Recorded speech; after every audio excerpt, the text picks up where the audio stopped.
Nadia Velasquez, thank you so much for being here with us. And first of all, I'm curious if I can get some reaction from you about what we heard in Madison Square Garden, noting here that the Trump campaign, their national press secretary, told us again that they're sort of distancing themselves, that this joke was in poor taste and that it has nothing to do with the views of the campaign or Donald Trump himself. Really, the Trump campaign may claim that these were merely off-the-cuff jokes, but we know that the campaign bets every speech at rallies like this. So it is hard to imagine this getting through without their knowledge. They knew it. They may also claim that these comments do not reflect their views, but we know Donald Trump, particularly Puerto Ricans. We know his track record is quite clear when it comes to Puerto Rico and Puerto Ricans. So you're not buying that. We also heard from Pennsylvania Governor Shapiro, who said his battleground state is home to 500,000 Puerto Rican voters. Selena mentioned that as well. And he went on to say that he sort of felt Donald Trump should have taken that moment to come on stage and say he stands with Puerto Ricans. Should he have done that? And if he did, would that have helped in any way?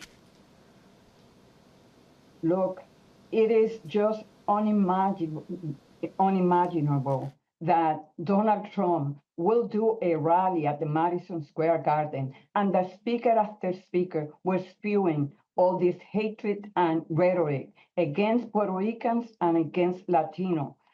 Trump repeatedly attacked our island in the wake of Hurricane Maria. He claimed that Puerto Ricans want everything done for them, that they're dirty, that Puerto Rico is dirty and poor, and even suggested selling Puerto Rico or trading it for Greenland. Come on, we know this man. He is just totally, he lacks empathy, and it reflects quite well. He fostered this type of environment that bring people to say what they said and what we heard yesterday. So we have 450,000 Puerto Ricans in Pennsylvania.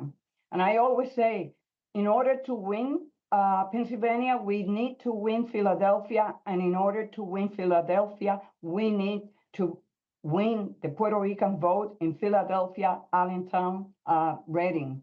And we're going to do that.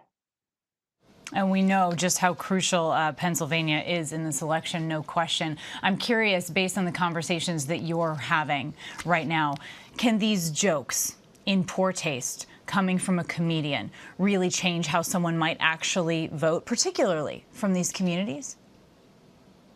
Well, you know, because of the record that he had with Puerto Rico right after Maria, the fact that he instructed the Secretary of HUD to withhold billions of dollars.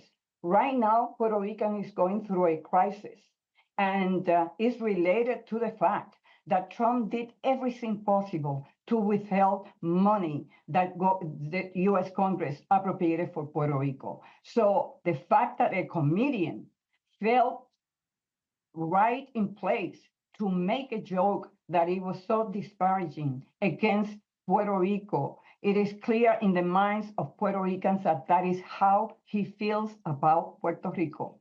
And I just told in a press conference that we held here in New York, I made a call to all families in Puerto Rico who have relatives in Pennsylvania, in North Carolina, in Georgia, to please talk to their relatives and ask them to go out to vote and to do it early. And so are you saying that you're actually using this as a moment to speak to voters and telling them to talk to their families and using this moment as a reason why they should not vote for Donald Trump? Is that what you're saying? No, it's because of his record, and it is because of what Kamala Harris represents for Puerto Rico and for everyone in this country. She put forward an agenda that will invest in Puerto Rico, in its economy, in the power grid, in healthcare, that will bring parity in some of the programs that will help seniors and students in Puerto Rico. It is because of her vision and leadership. It's her desire to provide results for the American people. And that is the argument that we have to make with the Puerto Rican people and Latinos in this country.